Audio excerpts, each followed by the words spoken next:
All right, everybody, welcome to another edition of What's What BR. Today we have two special guests with us today from the Baton Rouge Ballet Theater. One is Molly Bookman. Hey, Molly, how are you? I'm good. How are you? I'm good. And we have Christine Perkins as well. Christine, how is it today? Hi, it's great. Awesome.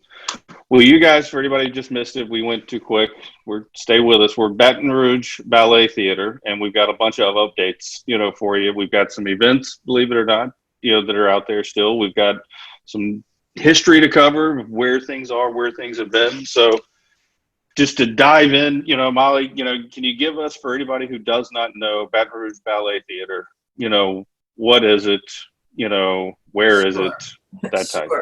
Sure. Well, the Baton Rouge Ballet Theater has been serving the Baton Rouge community since 1960. So we've been around quite a long time. And we are a nonprofit organization that creates a dance company for the city of Baton Rouge. And our mission is to foster professional dance quality in any way that we can, by maintaining the dance company, by doing outreach activities, community engagement activities, by bringing guest companies and guest artists to the city.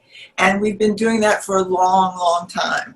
Like any other arts organization, like every arts organization, we don't survive on ticket sales alone. People think they buy a ticket to the Nutcracker and that keeps us going. But in fact, it doesn't. What the symphony or the opera or the theater make, it never covers the entire organization and all of its community engagement activities.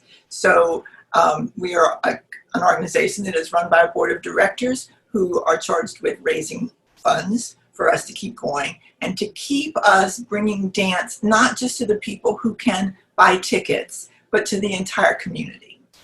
And so that's when we are making our decisions about what to do, we're not making our decisions based on what will sell the most, what will sell the most tickets, what will make the most money, because we're not a for-profit organization. We make our decisions based on what is best for dance in the community, what will get the most dance out there for the most people.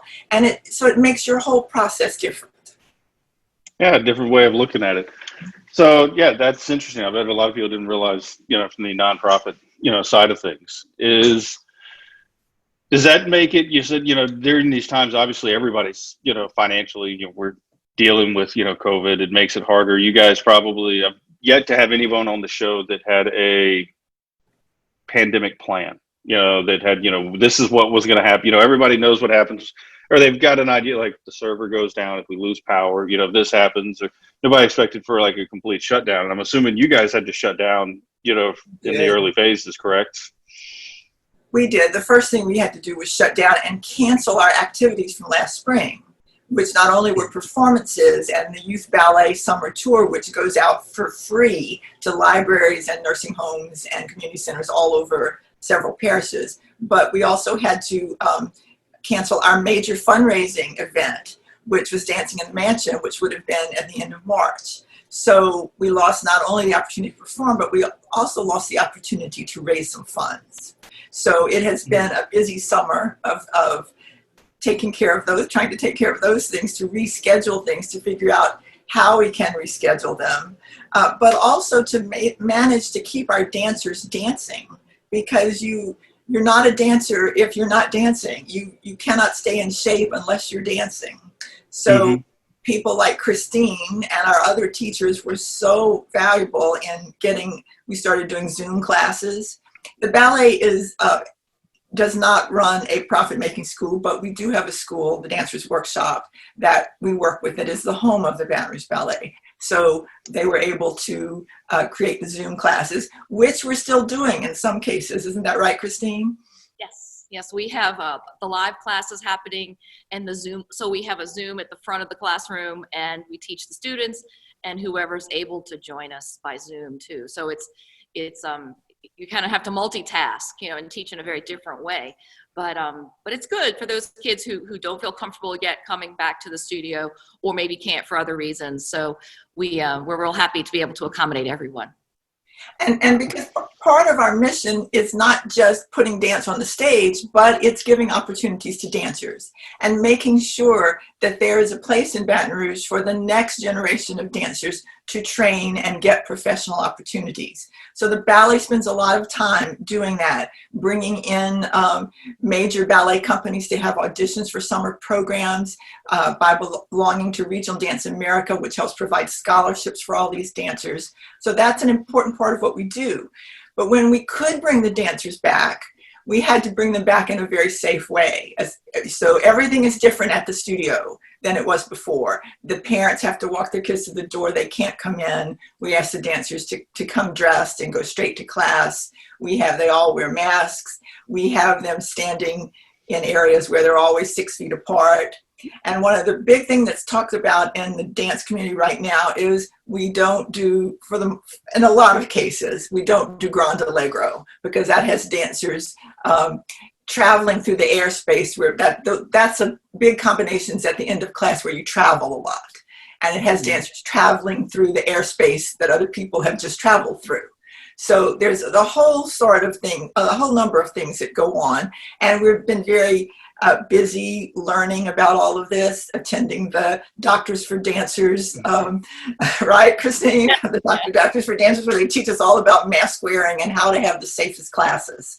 So there's a great deal out there. And Regional Dance America, which is the organization that we belong to, also provides a lot of information. So we have a lot of support as far as helping us do this carefully and safely.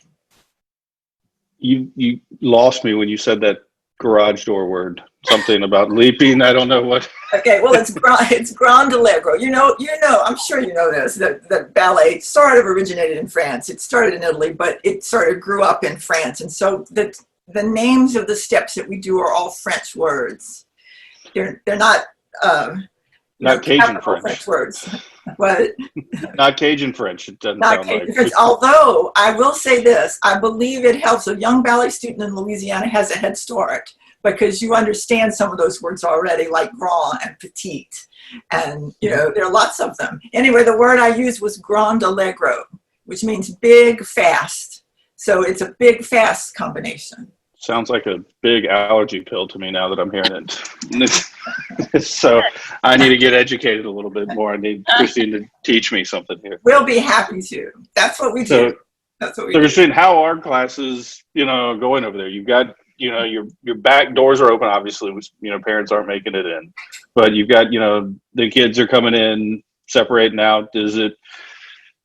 The kids need this stuff. I think the interaction, they're craving, to see, I remember, I still, my kid back in school, but before they were back in school, they were like, they were excited because they got to see somebody in real life. Was the, conversations we kept hearing. Right. At first, those, the Zoom classes, we would have 25 kids on the Zoom screen, and of course, they're very small little heads, sometimes just the feet. So it was really hard to teach by that method. But at first they were really excited and they would all wave at each other. And then, you could see they were had Zoom fatigue, and they just wanted to get back to the studio. So when we did reopen, they were just so happy. It was just so wonderful to be able to move a little bit more in space and to see your friends. And, we're trying to keep everybody reminded that, we're still distancing. There's like Molly said, there's taped areas on the floor. There's taped areas on the bar, which are getting wiped down. So but it's good that we're home. They were so happy to be moving. And, as Molly said, you're not really a dancer if you're not dancing. And so we were able to come back into the studio and get together a little summer performance that we had to put on hold when our spring show was canceled. So we put 3 pieces back up on the stage at the Manship Theater, and no one was in the audience. All the dancers wore masks, and we filmed everything and just made it available by a video link. So that was the first thing that we did when we got back home in the studio.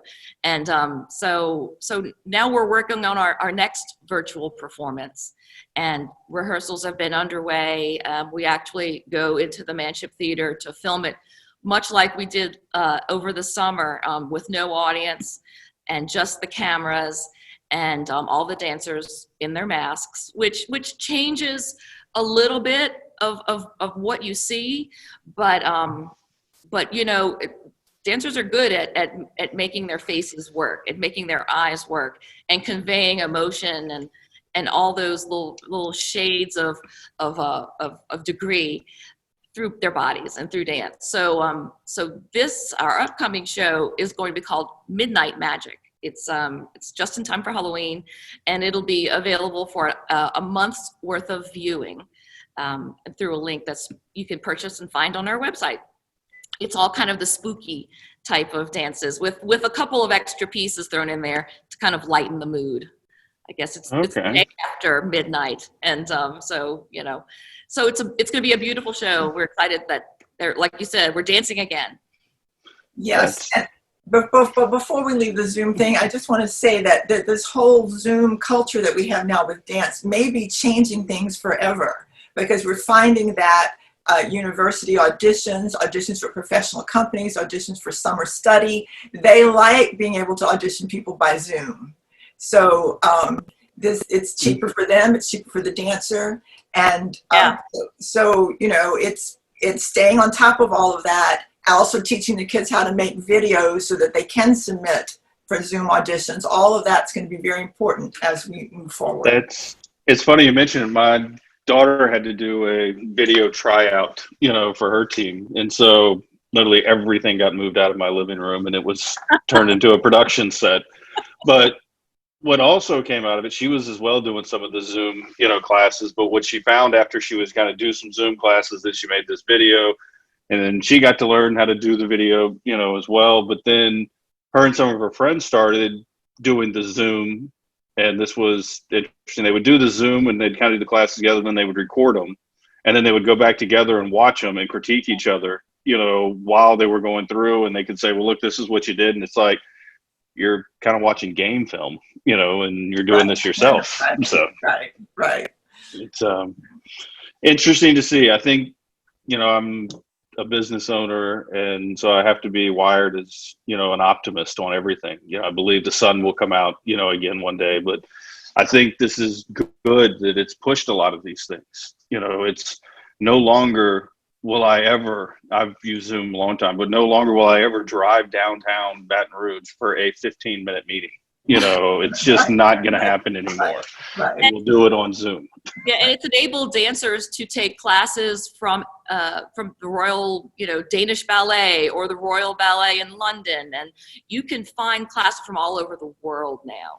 So I took a class for San Francisco Ballet. You know, it has broadened our world. It really has, in ways that we weren't really expecting. And we had 5 seniors going away to college to major in dance, and you know, they couldn't stop dancing in March and then show up at the university in late August without having danced all that time to go into these major dance programs. So it's allowed, you know, the world to keep moving in dance. Well, and I've said, you know, I think it's great, and actually watched it. It was on TV the other day, and it made me think.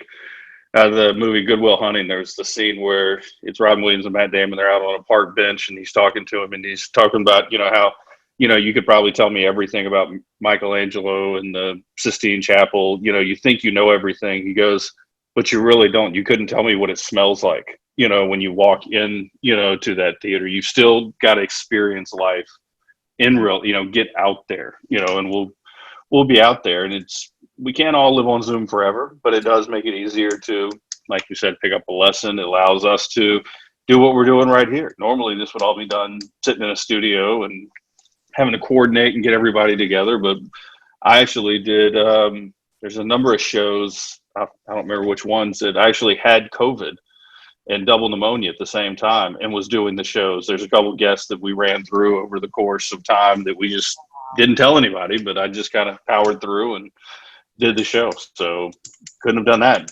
And that is a great thing about it. And yet there is nothing like a live performance. There is nothing like seeing it live. So we are looking forward to the day that will be back, and we can all be in the audience. And we're going to keep the dancers ready and the choreographers ready and everybody ready until that day comes.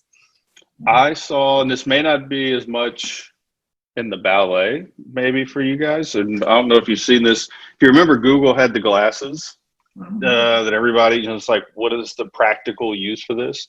I actually was reading an article not too long ago that they're starting to use them in the theaters for people that are hearing impaired, to where when they wear the goggles, as the actors and dancers are doing the thing, it's subtitles, running across, or little blurbs above their head of who said what.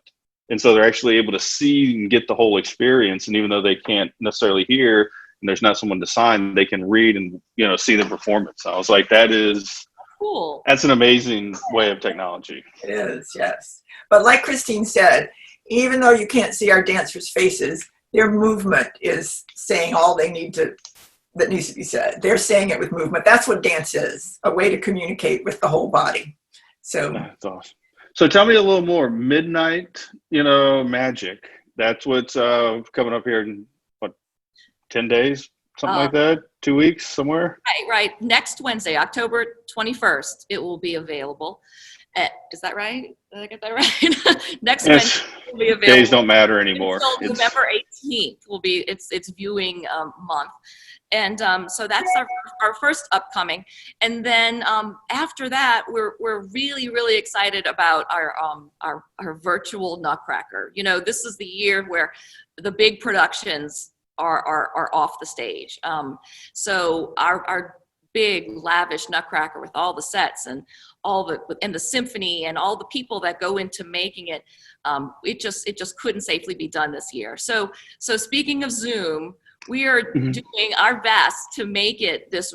What we're doing for Nutcracker this year is going to be really, really exciting and very varied and interactive. So it's a 3-part series called the Nutcracker Suites. The first one, they each kind of have a different theme. The first one is called Cookies with Clara. The second one is called Ballet and Bonbons. And the third one is the Sugar Plum Soiree. So each one is on a Sunday. November 15th is our first one at 2 o'clock. And then the next one is November 29th, always at 2 o'clock. And then December 13th is our last show. So in each performance, there will be a storyteller that kind of weaves the story of the Nutcracker. And then we will show some of our performers from this year dancing in studio that we've recorded. So they'll be in costume and lit with the backdrop, but and it will kind of tell the story of each act. And so Cookies with Clara will show Clara and her dances, and then the audience will get to learn those dances, and they'll get to dance along. And after we have this interactive, you learn, I teach, you learn, we dance together, then we'll switch back and have some crafting and treats. And you know that most of the dances in the second act correspond with a candy or a sweet or maybe something to drink. So in our second episode, we'll show the bonbons, and we'll show the Spanish dancers and the cooks that kind of bring those dances in. And that will enable kids to learn those dances. And those are more of the typical children's roles. And so for Ballet and Bonbons, we'll have crafting for that as well. And then everyone will get to share some delicious chocolatey sweets called the Raw Sugar Toffee Company is helping to support us there. So we'll have milk chocolate and dark chocolate and white chocolate toffee, all for sampling.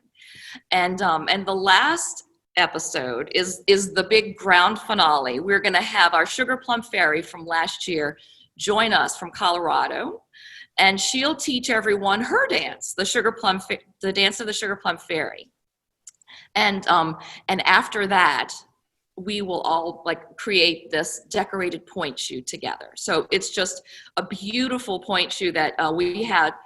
We're a ballet studio. There's always point shoes lying about. We have 100 point shoes that we have available for crafting. And I know we can find more if we need them. So flowered and painted.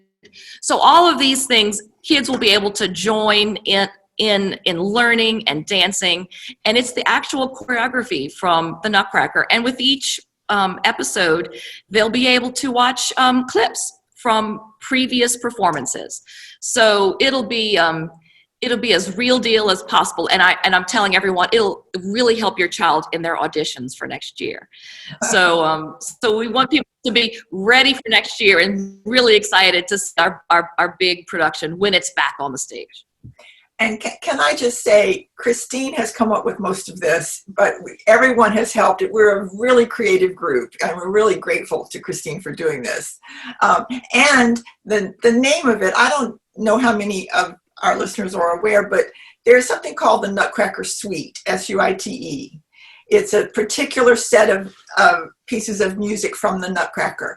And for many years, as we've been doing the Nutcracker, people always go, oh, y'all are doing the Nutcracker Suite. And I always say, no, we're not doing the Nutcracker Suite. We're doing the Nutcracker. We're doing all the music from the Nutcracker, not just the Nutcracker Suite. But now we're doing the Nutcracker Suites, S-W-E-E-T-S, because the second act does take place in the Kingdom of the Sweets. So we're finally getting to use that word. After all these years of my batting down people for saying we were doing Nutcracker Suite, I can finally say we're doing the Nutcracker Suites. Because as Christine mentioned, the different dances in the second act refer to different sweets. Like Spanish is chocolate. That's why we're having chocolates when we do Spanish and so forth. So that's where some of those names came from. But it has been so much fun coming up with these ideas and putting this together.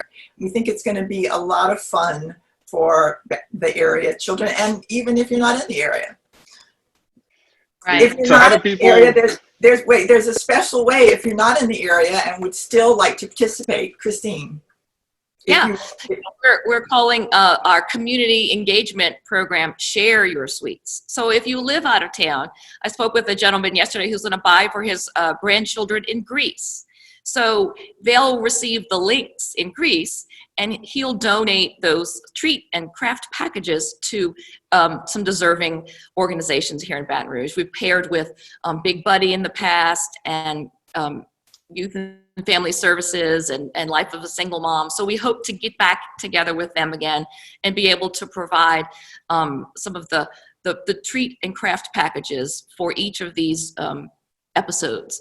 And that's kind of how this is organized. Prior to the event, there's a treat and craft package for each episode. So if you're just coming to one the shows, you can pick up your package the week before. If you're coming to all three shows, then you can pick up your treat and craft package the week before it all begins, and you'll have everything ready to go for the whole month, basically, of dancing. So how does that, are they going to go online to the website, or do they need to come by, and buy the ticket, or is it done, you doing all of it online and then they pick up the boxes, they come by, because you guys are off Blue Bonnet, if I remember right. Very Kind of good. behind Brubacher's. Is that right? Yeah. That's exactly right. Yeah. The link, you can buy the link. You can find out more information on our website, BatonRougeBallet.org. And so you can go there, and that will bring you to our ticketing site. And you have all the options of different ways to purchase. And if you want to buy for 5 kids, you can buy additional treat packages so everybody can participate. But yeah, so that's purchased online, and you're correct. You would come to the Baton Rouge Ballet office to pick up all of the supplies that you would need. Okay. Yeah. So if you take that, and I guess, families could, if you have your Apple TV or your Chromecast, whatever it is, and, stream that over to the TV and pile everybody around in the living room, is the plan, and get everybody, like we did before, push the couch out of the way, That's right. and make, an experience out of it where we're not just sitting on a couch, have fun with it. And some of our families are already talking about they're going to have a cookies with Clara party, invite all the neighbors and have, a big gathering and get dressed up, or, and everyone will have enough cookies to share. And so it's going to be a lot of fun. And we're really, really excited about it. Wow. So then that's not too long. That's not far away. You've got a lot going on, between the midnight, magic and this is a lot of moving parts and on a crunch time, Yes. right now. Yes, it is. Yes, it is. We live in the, I sat with some of our team the other day, and you guys are probably living in the same world. You know, when we do, you know, some of our public or all of our publications, we're so far ahead. Like it's Christmas time for us. You know, I told them at the office the other day, I'm like, you need to decorate the office in Christmas so people don't forget. You can go do all this Halloween stuff at home, you know, but when you're here, we're focused on Christmas, you know, right now. That's how far ahead. And it's, you guys in the same boat. We're all having to plan, and then you got normal life happening in the middle of all of it. So, and it's all different. So creatively, it's been exciting and fun and a little scary because it's new. And you kind of put something out that's new, and you hope the community is excited about it too, as excited as we are. But yeah, it's kind of like it gets your brain working again in different ways, right, Molly? Right. And you know, one of the things that helps us so much is we have an incredible staff. In addition to Christine and the other two wonderful people who work in the office, we have a great artistic staff. I am not the only artistic director. I am artistic director with Sharon Matthews.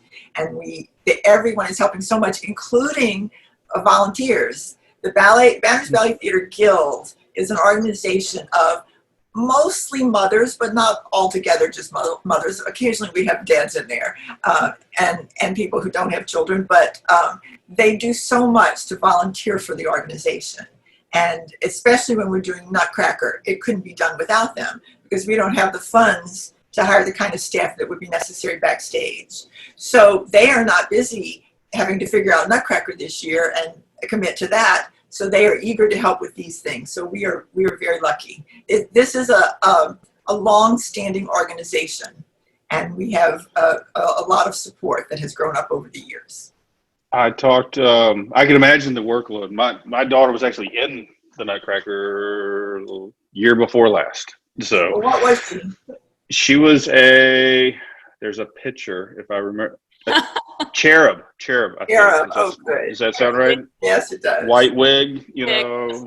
Yeah, that was her. And then they wanted her to come back and do some stuff, but I think we were going to be out of town last year, so she had to miss it, but she's going to try out again. But I was talking with another group so where I'm going with this is I know the level of, you know, work that it takes to put those productions on, and I won't call them out who told me this, but one group told me said it's so crazy, but we're so thankful we get an excuse this year. We don't have to go through all of that. We'll pivot, we'll do the other thing. They were like, we're doing all the online, but they were like, between us, it's a break. We've been doing this forever. It's so nice to have a break. You know, it's bittersweet.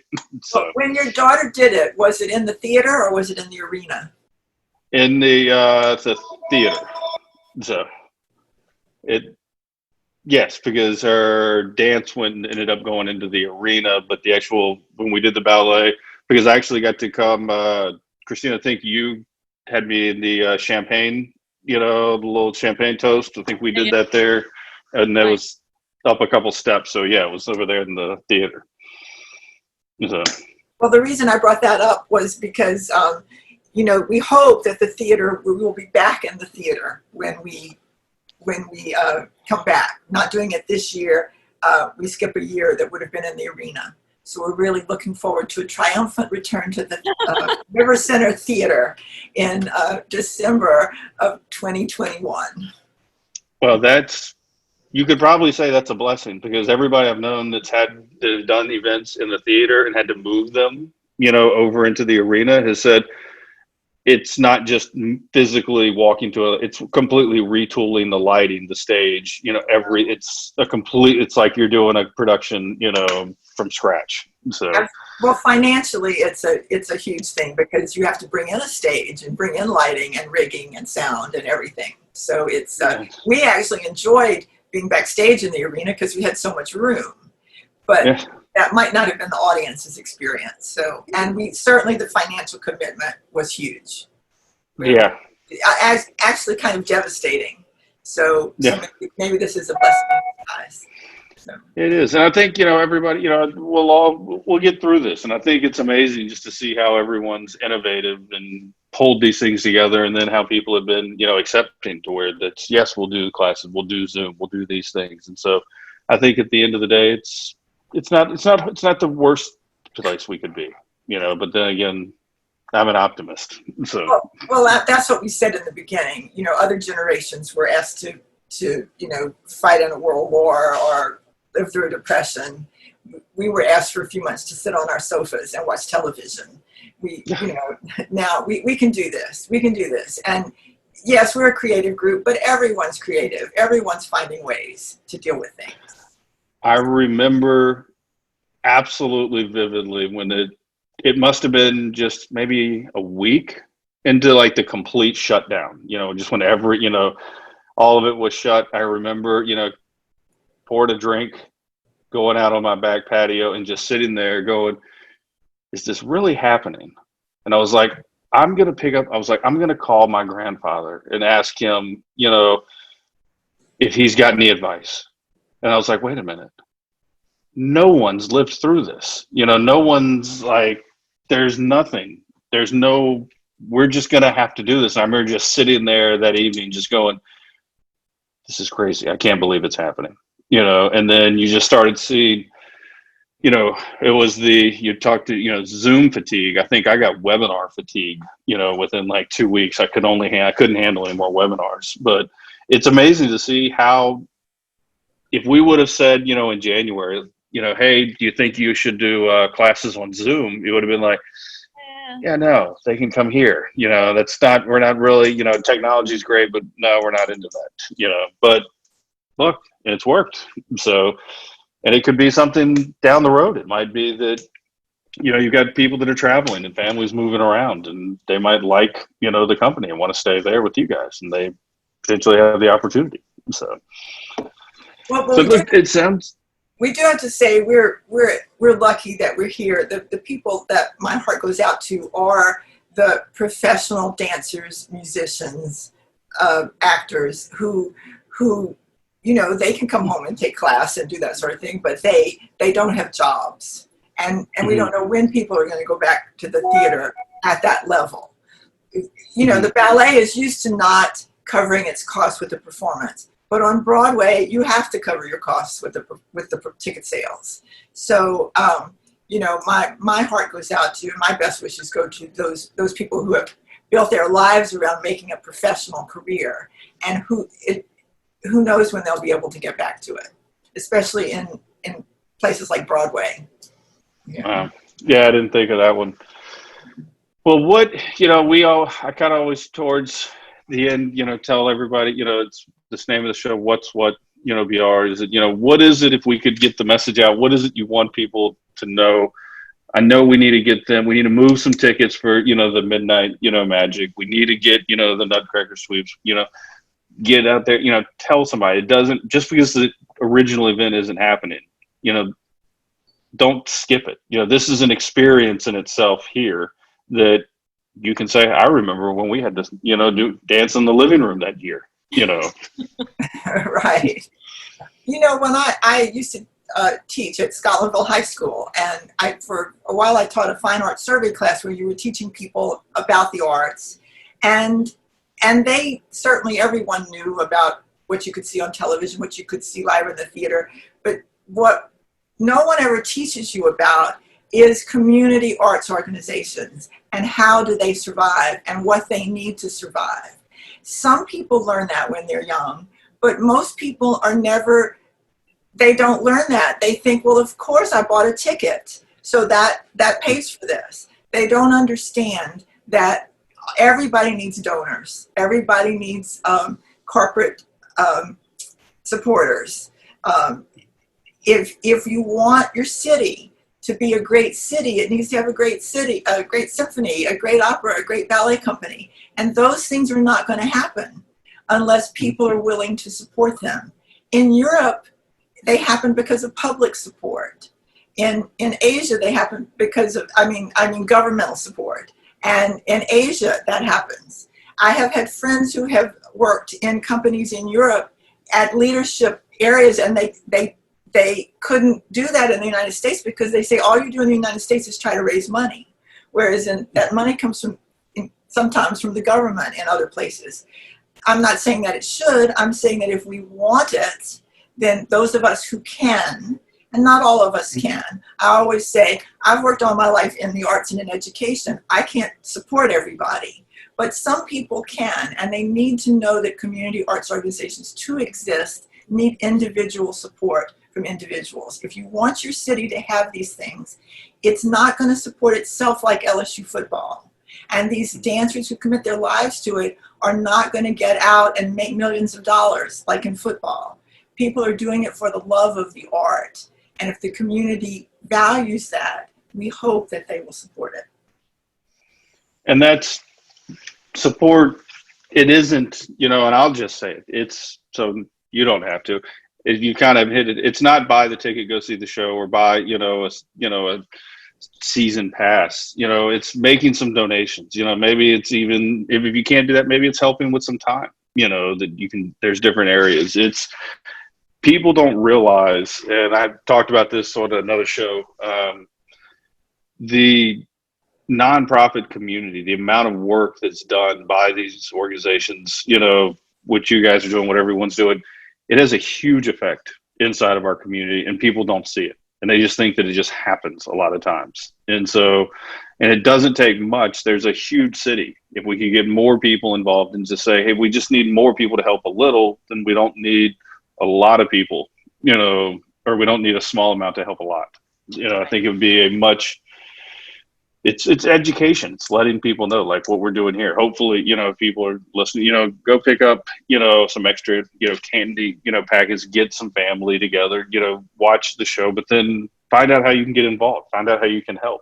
I can tell you from personal experience, it's a lot, going on. When I ran my daughter through it, it's running the roads, getting them in, the costumes, the setting everything up. There's a lot, that very rarely do I see people not looking, for help.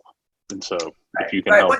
It's to remember, if you buy a ticket to a rock concert or a Broadway show, you're paying a huge amount for that ticket, and it's paying for that event. If you buy a ticket to the Nutcracker or the Symphony, you're paying a smidgen of that, because we're trying to get the arts to people so that it's not just the exclusive something for just the wealthy.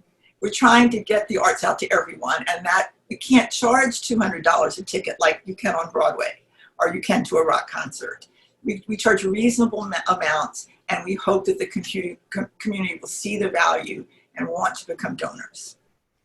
Well, tell me this on that, Kristen, do you guys have spots open if somebody wants to come, dance at was it the dancers workshop, or, is there still room, I guess? Because I can tell you can't see it, but I've got a walkway, a breezeway, kind of connecting the house. When my daughter's here, it is nothing. It's just leaps, through, this thing. She doesn't walk anywhere. It's either leaping or cartwheeling, through. And so, is there room, for more? You mean for the community dancers to participate in the Nutcracker suites, or are you talking about? No. For like the classes that you're talking about that you have in. Yeah, we do have room still in some levels. I think some are closed because of size restraints, but yeah, we're always welcoming new students to the like Molly said, the Dancers Workshop is the feeder school for BRBT, and it really provides most of our company dancers. So. That's kind of how with the engine that gets it going and keeps it rolling, and we can't do it without new dancers. So yeah, as we want those leapers, the people that are rather than sitting at home, they're tapping their feet while in the Zoom class. They're the movers. We want those folks. Yeah, I'll have to when we're done with the show. I'll get some information from you on how I can get her there. Well, we hope to make it back to the Manship stage in the spring. In March, we do hope to make it back there with a full-length production of Coppelia. So that's on tap. But first, we're going to get through our Midnight Magic and our Nutcracker suites. So. We'll have to find out what's going on over there. I know John over there. I'll have to give him a call, and he can give us an update on how they're doing.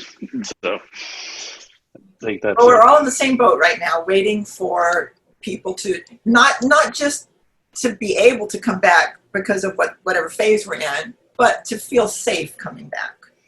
It's funny you mentioned it. I told that to somebody the other day. I said, I think we're at a point now where this has kind of been, it's enough people know about it. Even if you just flipped the switch and said, we're going, we're wide open again. I think you've still got a lot of pause and a lot of hesitation. And unfortunately for what, you're talking about here, this isn't, just a business open up, run in, run out. It's lots of people. It's in a theater. Like you said, it's not making money on the ticket. Selling less tickets isn't going to help the problem, at all. So it's, hopefully this will engage some people to help and, get the word out. I think it will, hopefully we'll get that for you. If there's anything else we can do, let us know for sure.